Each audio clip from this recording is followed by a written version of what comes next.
어썸킴 김하성과 바람의 손자 이정우와 결합. 어썸킴 김하성과 천상계 만찢남 오타니와 결합. 최정난에 시달리고 있는 샌디에이고는 최고 주가인 김하성을 트레이드시킬 수밖에 없는 이유.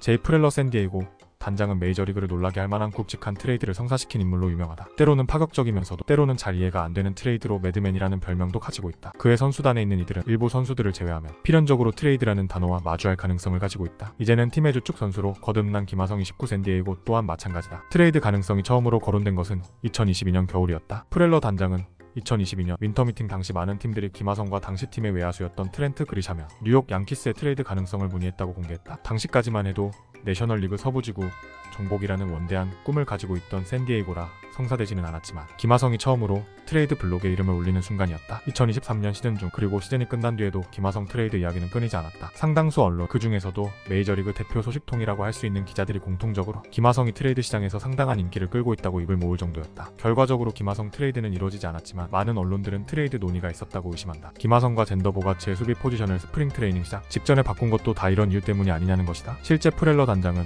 이번 오프시즌 2차례 굵직한 트레이드를 단행했다. 그간 지구 우승을 위해 거침없이 돈을 쓰던 샌디에이고는 이번 오프시즌에서는 허리띠를 졸라맸다. 주간 방송사인 다이아몬드 스포츠그룹의 파산 직격탄 후유 중이었다. 결국 FA 자격을 얻은 에이스 블레이크, 스냅, 마무리 조시 헤이더를 비롯한 수많은 선수들이 재계약 논의 한 번 못 해보고 팀을 떠났다. 그 과정에서 팀 연봉은 줄었지만 팀 전력도 약해졌다. FA 시장에서 큰 돈을 들이기 어려웠던 샌디에이고가 선택할 수 있는 방법은 결국 트레이드밖에 없었다. FA로 잡기 어려웠던 후안 소토를 뉴욕 양키스에 파는 과정에서 대형 트레이드가 이뤄졌고 시즌 직전에는 선발진 보강을 위해 딜런 시즈를 영입하는 과정에서 또 대형 트레이드가 벌어졌다. 그런데 프렐러 단장은 추가적인 트레이드도 염두에 두고 있었던 것으로 밝혀졌다. 4일 북미 스포츠 전문 매체 디 애슬레틱의 보도에 의하면 프렐러 단장은 코빈 번스미 럭키 트레이드에 실패한 뒤 마이애미로 눈을 돌렸다. 마이애미의 젊은 선발 투수인 헤수스 루자도를 얻기 위해서였다. 루자도는 어느 정도 검증된 자원이고 FA까지 시간이 많이 남아있었으며 연봉도 저렴했다. 당연히 줘야 할 대가가 컸다. 결국 성사되지 않았고 시즈 트레이드로 선회했다는 분석이다. 하지만 이 매체는 샌디에이고가 루자도뿐만 아니라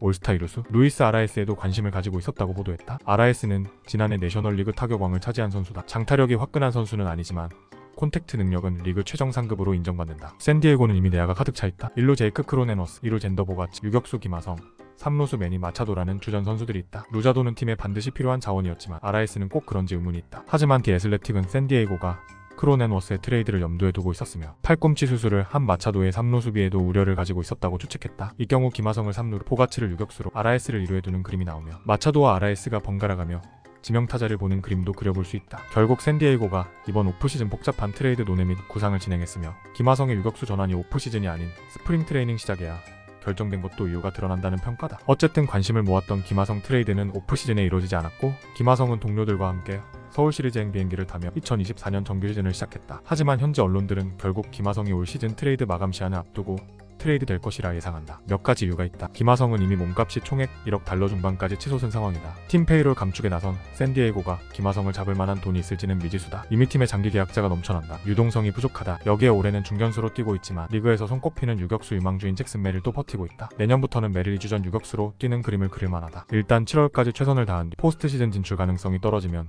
김하성 트레이드에 나설 수 있다. 스포츠 전문 매체 블리처 리포트 또한 4일 올해 트레이드 가능성이 가장 높은 10명 중 4위로 김하성을 선정했다. 블리처 리포트는 김하성은 겨울 내내 트레이드될 운명처럼 보였지만 샌디에이고 파드리스는 딜런 시즈 트레이드로 빠른 승부를 걸었고 이제는 합법적인 포스트 시즌 경쟁자처럼 보인다면서도 파드리스는 플레이오프 진출 가능성이 36.9%에 불과하다. 샌프란시스코 자이언츠와 애리조나 다이아몬드백스의 전력을 감안하면 내셔널리그 서부지구 1위나 2위는 고사하고 4위에 머물 가능성이 높다고 샌디에이고의 한계를 지적했다. 블리처 리포트는 물론 김하성과 연장 계약을 할 수도 있다. 하지만 그렇게 하지 못하면 김하성이 2025년 옵션을 선택할 것이라 기대할 수 없다면서 자유계약 선수 FA와 가깝지만 김하성은 여러 차원에서 트레이드 시장 최고의 목표 중 하나가 될 것이다. 그는 골드글러브 수상 수비수이며 2023년 OPS 0.749, 17홈런, 38도루를 기록하는 등 공격적으로 상승세를 보이고 있다고 지적했다. 그러면서 블리처 리포트는 잠재적인 거래 대상으로 샌프란시스코 자이언츠, 애리조나 다이아몬드백스, 애틀랜타 브레이브스, 세인트루이스 카디널스를 들었다. 올 시즌을 앞두고 이정우를 포함해 적극적으로 전력 보강을 한 샌프란시스코는 이제 마지막 구멍이 유격수다. 페테랑 유격수인 니가 아메드가 주전이기는 하지만 사실 많은 것을 기대하기는 어려운 한계점이 있다. 샌프란시스코가 포스트 시즌 승부수를 건다며 김하성은 굉장한 타깃이 될 수 있다. 현지 언론에서는 LA 다저스를 주목하는 시선도 있다. 다저스 또한 유격수가 문제였고 결국 무키 배치를 유격수로 돌리는 초강수까지 썼다. 김하성을 트레이드로 영입한다면 배치의 활용성을 더 높일 수 있고 유격수 수비를 보강함과 동시에 수비가 불안한 삼루수 맥스먼시의 약점까지 지우는 대단한 효과가 있다. 같은 지구 소속인 다저스는 김하성의 수비력을 누구보다 잘 알고 있다. 구독, 좋아요, 알림 설정 부탁해요. 구독, 좋아요, 알림 설정 부탁해요.